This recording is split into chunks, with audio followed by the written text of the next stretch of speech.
Have you ever met someone, heard their name clearly, and then forgotten it almost immediately? It happens to almost everyone. Here's the truth. You're not bad with names. Your brain just isn't being shown how to remember them. The good news is, once you learn the right method, remembering names becomes surprisingly easy. Remembering someone's name makes them feel noticed, respected, and valued. It improves first impressions. It builds trust. And it makes you come across as confident and professional. All from one small habit. I'm going to show you a simple technique called the name loop. It has 3 steps, and you can start using it today. Step 1 is simple. Repeat the name immediately. When someone introduces themselves, say their name right back to them. For example, "Nice to meet you, Sarah." This forces your brain to actually register the name instead of letting it pass by. Step 2. Use the name again within 10 seconds. Work it naturally into the conversation.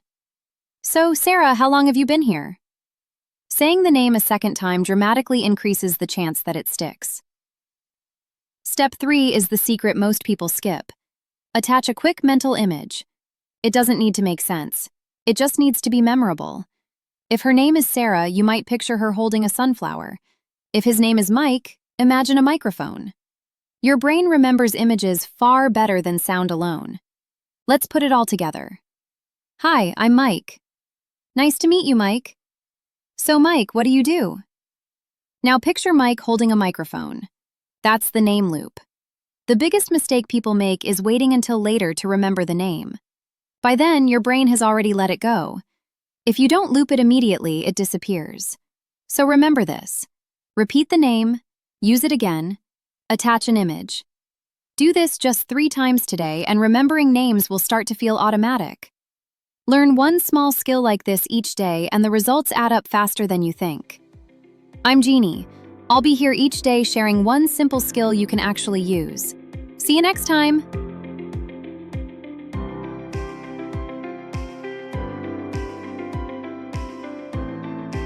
Have you ever said yes to something, even though every part of you wanted to say no, and then immediately regretted it? Saying no doesn't make you rude. It doesn't make you selfish. It means you respect your time, your energy, and your boundaries. The problem is, most people were never taught how to say no politely. When you can say no clearly and kindly, you avoid resentment, burnout, and unnecessary stress. You protect your time. You communicate honestly, and people actually respect you more for it. I'm going to show you a simple method called the polite no formula. It has 3 parts, and you can use it in almost any situation. The first step is to acknowledge the request. This shows respect and keeps the conversation positive. For example, "Thanks for thinking of me," or "I appreciate you asking." The second step is the most important. Say no clearly, without over-explaining. You don't need a long excuse. You don't need to apologize repeatedly. A simple phrase works best. "I won't be able to," or "That won't work for me." The third step is optional but powerful. Offer kindness, not justification. For example, "I hope it goes well," or "Maybe another time." This keeps the tone warm without reopening the door. Here's how it sounds when you put it together. "Thanks for thinking of me, but I won't be able to help this time. I hope it goes well." That's polite. That's clear. And that's enough. The biggest mistake people make is over-explaining their no. The more you explain, the more room you give for pressure or guilt. Clear and kind is stronger than long and apologetic. So remember this. Acknowledge the request. Say no clearly. Add kindness. And stop there. Practice this once today, and saying no will start to feel easier. One small skill like this can change how your day feels. I'm Jeannie. I'll be here each day sharing one simple skill you can actually use. See you next time!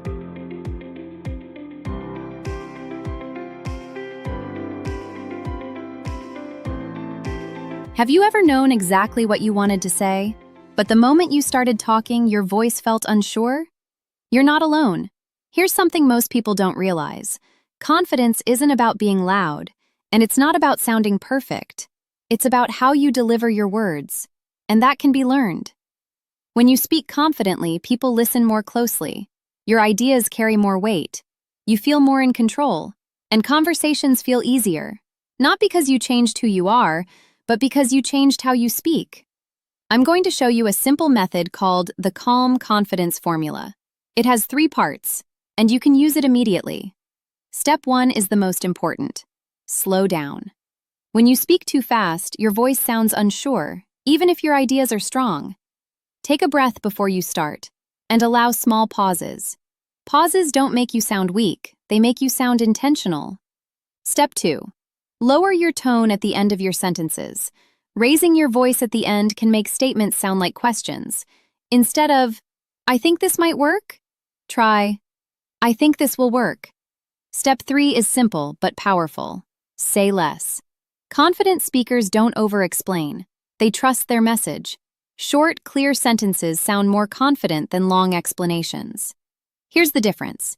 Instead of saying, I was just thinking maybe we could try this if you want, say, "I think this is the best option." Slower, lower, clear. The biggest mistake people make is trying to sound confident instead of speaking confidently. Confidence isn't a performance. It's calm clarity. So remember this. Slow down. Lower your tone at the end and say less. Practice this once today, and your voice will start to feel more confident naturally. Small changes in how you speak can change how you're heard. I'm Jeannie.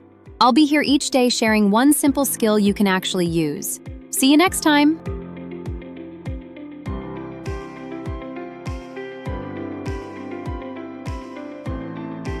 Have you ever felt like someone was saying one thing, but their body was saying something completely different? You weren't imagining it. Most communication doesn't happen through words. It happens through posture, movement, and expression. The key is knowing what to look for and how to read signals together, not in isolation. When you can read body language, you understand people more clearly. You notice comfort or discomfort, interest or hesitation, openness or resistance, and that helps you respond more effectively. I'm going to show you a simple approach called the 3-signal check. It helps you read body language accurately without jumping to conclusions. The first signal to notice is posture. Open posture, like relaxed shoulders and uncrossed arms, usually signals comfort or openness. Closed posture, like turned shoulders or tight arms, often signals discomfort or hesitation. But remember, posture alone isn't the full story. The second signal is facial expression. A genuine smile involves the eyes, not just the mouth. Quick flashes of emotion, like surprise or tension, can reveal how someone truly feels before words catch up. The third signal is movement. Leaning in often shows interest. Stepping back can signal discomfort. Fidgeting may suggest nervousness or simply excess energy. That's why context always matters. Here's the key. Never judge body language by one signal. Look for clusters. If posture, expression, and movement all tell the same story, that's when the signal is reliable. The biggest mistake people make is overinterpreting a single gesture. Crossed arms don't always mean defensiveness. Lack of eye contact doesn't always mean dishonesty. Always look at the full picture. So remember this. Notice posture. Watch expressions. Pay attention to movement. Then check if the signals align. Practice observing, without judging, and reading body language will become much clearer. Understanding people starts with paying attention. I'm Jeannie. I'll be here each day sharing one simple skill you can actually use. See you next time!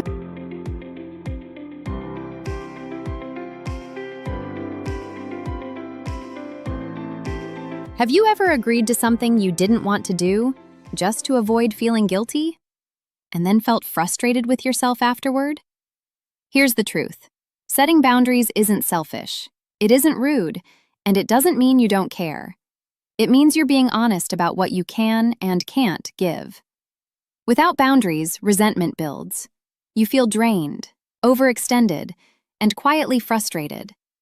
But when you set clear boundaries, your relationships improve, and so does your peace of mind. I'm going to show you a simple approach called the Calm Boundary Method.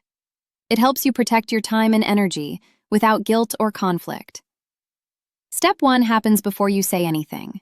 Get clear with yourself. Ask, what am I comfortable with? What feels like too much? Clarity makes boundaries easier to communicate. Step 2 is stating the boundary, calmly and clearly. No long explanations, no emotional buildup.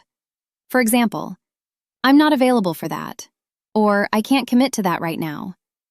Step 3 is the hardest, but most important. Release the guilt. Feeling guilty doesn't mean you're wrong. It usually means you're breaking an old habit of overgiving.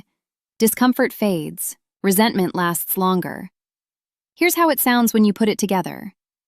I understand, but I'm not able to help with that. Hope it works out. That's it. Clear, respectful, and complete. The biggest mistake people make is over-justifying their boundaries.